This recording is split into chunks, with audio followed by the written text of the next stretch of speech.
Jadi apa itu kiamat? Sesuatu yang tegak, yang pasti.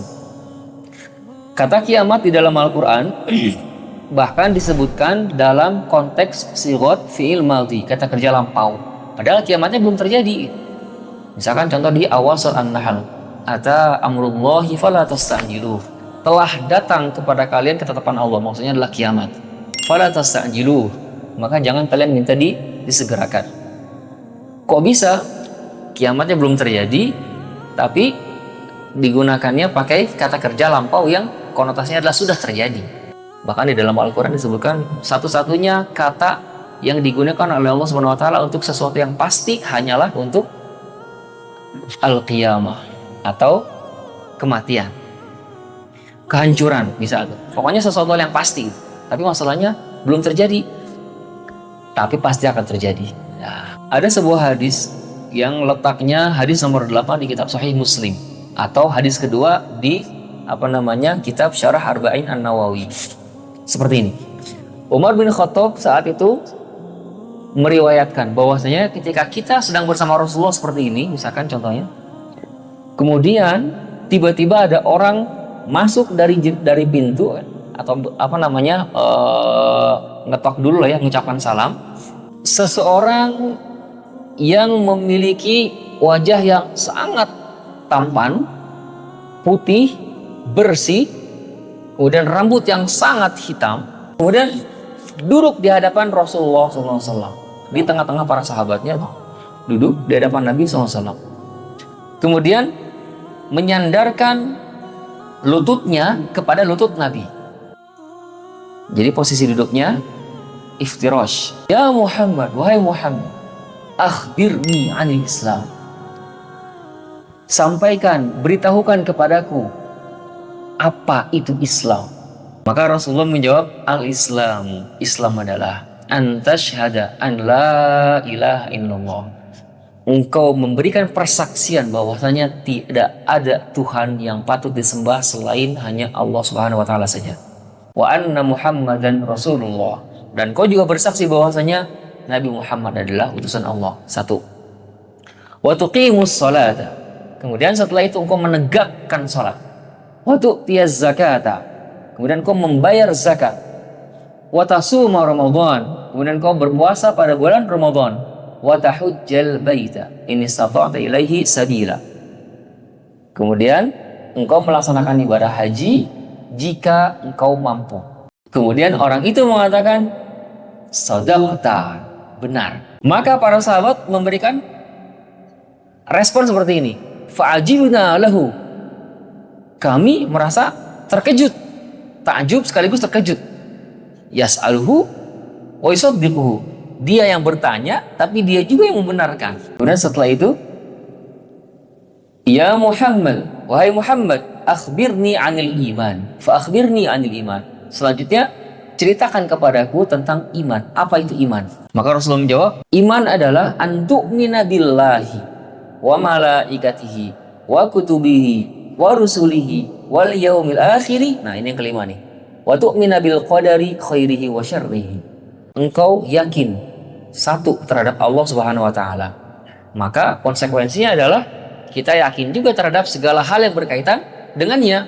Misalkan tentang Allah yang maha ini, Allah yang maha itu, asmaul husna lah ya, sifat-sifatnya dan seterusnya. Iman kepada Allah, wa malaikatihi, iman juga kepada malaikatnya, bahwasanya malaikat itu ada. Dan juga nanti memiliki tugas-tugas dan seterusnya. Wa kutubihi, kitab-kitabnya, bahwasanya Allah memang pernah menurunkan kitab-kitabnya kepada manusia. Kemudian setelah itu wa rusulihi, iman juga kepada para utusannya, para rasulnya. Bahwasanya sebelum Nabi Muhammad juga ada rasul-rasul yang pernah diutus. Wal yaumil akhir, iman kepada hari akhir. Hari akhir. Kenapa dikatakan hari akhir? Karena ya saat itu semuanya akan dihancurkan dan dibinasakan. Tidak ada yang tersisa. Kemudian yang terakhir, wa tu'mina bil qadari khairihi wa syarrihi. Kau iman atau yakin terhadap al-qadar. Baik itu baik menurutmu atau baik itu buruk menurutmu. Kemudian dijawab lagi tuh, shadaqta, engkau benar. Makin heran para sahabat tuh. Dan yang terakhir, maksudnya dalam 3 level ini, fa akhbirni anil ihsan. Berikutnya jelaskan kepadaku tentang apa itu ihsan. Al-ihsan an ta'budallaha ka'annaka tarahu. Engkau menyembah Allah, dan saat engkau menyembah Allah, engkau merasakan seolah-olah engkau melihat Allah. Gimana melihat Allah? Kebayang aja enggak? Nah, fa'il lam takun tarahu, dan jika engkau tidak mampu melakukannya, tidak mampu merasakan bahwasanya seolah-olah engkau melihat Allah, maka rasakanlah. Fa'innahu yaraka, maka rasakanlah sesungguhnya Allah melihatmu. Nah, maka saat itu dijawab sadaqata, engkau benar. Fa'akhbirni 'anis sa'ah, maka ceritakan kepadaku tentang as-sa'ah. Nah, as-sa'ah itu nanti ada beberapa makna. Kalau misalkan makna umum, sa'ah itu adalah jam, waktu. Tapi di sini maksudnya adalah as-sa'ah adalah hari kiamat. Maka saat itu Rasul menjawab, mal mas'ulu anha bi'alam minas sa'il. Tidaklah orang yang ditanya lebih tahu daripada orang yang bertanya. Maka saat itu dilanjutkan lagi, kalau gitu jelaskan kepadaku tentang tanda-tandanya. Tandanya adalah yang pertama, antalidal amatu rabbalaha.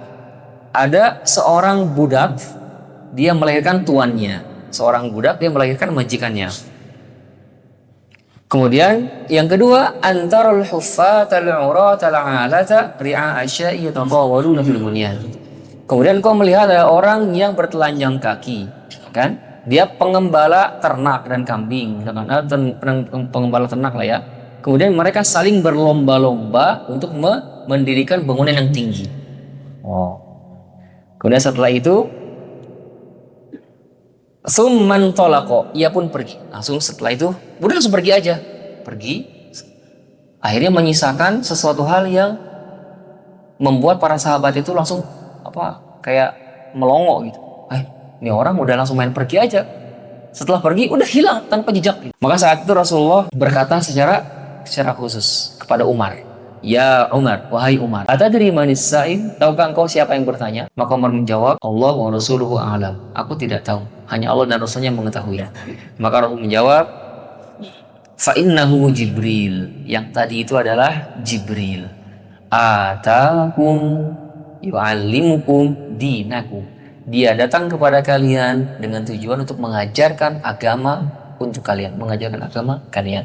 Hadis riwayat Imam Muslim. Dalam satu hadis yang kita akan bacakan sekarang, menjabarkan tentang sehari penuh tuh kan, menjabarkan kepada para sahabatnya tentang apa saja yang akan terjadi dan apa yang sudah terjadi. Apa yang sudah terjadi dan apa yang akan terjadi sama Rasul dijabarkan. Dari Amr bin Akhtab al-Ansari, seorang sahabat. Shalla bina Rasulullah sallallahu alaihi wasallam al-fajr. Jadi Rasulullah salat mengimami, atau kita salat bersama Rasulullah pada waktu fajar, subuh. Seperti ini kurang lebih misalkan. Setelah subuh, su'idal mimbar, naik ke mimbar. Tapi mimbarnya nggak seperti ini ya. Namanya naik itu berarti ada tangga-tangganya. Kalau kita ada yang pernah umroh misalkan atau haji, kita lihat di Raudhah misalkan, di sana ada mimbar Nabi seperti apa, Anas itu naik ke mimbar. Kemudian fakhaqabana hatta hadratil zuhri. Maka Rasul pun menyampaikan khutbah sampai datang waktu zuhur. Datang waktu zuhur, kemudian fanazala, turun Rasulullah. Kemudian fasalla, kemudian sholat dulu. Setelah sholat zuhur, naik lagi ke mimbar. Wasa'idal mimbar, fakhotabana hatta hadratil asri. Maka Rasul pun naik lagi ke mimbar, kemudian menyampaikan lagi khutbah kepada kami sampai datang waktu asar. Kemudian setelah itu datang waktu asar, turun, fasalla, kemudian sholat. Setelah sholat naik lagi ke mimbar hatta ghorabati syamsi, sampai matahari terbenam. Nah, di sanalah Rasul mengakhiri khutbahnya. Fa akhbarana bima kana wa bima huwa kainu. Maka Rasul pun menyampaikan kepada kami, memberikan kabar kepada kami terhadap apa yang telah terjadi dan apa yang akan terjadi. Coba lihat, apa yang telah terjadi dan apa yang akan terjadi. Fa a'lamuna ahfazuna. Maka orang yang paling tahu dari kami adalah orang yang paling kuat hafalannya terhadap hadis tadi, maksudnya dari kami. Jadi apa saja itu pembicaraan tentang hari kiamat yang sampai sedemikian rupanya.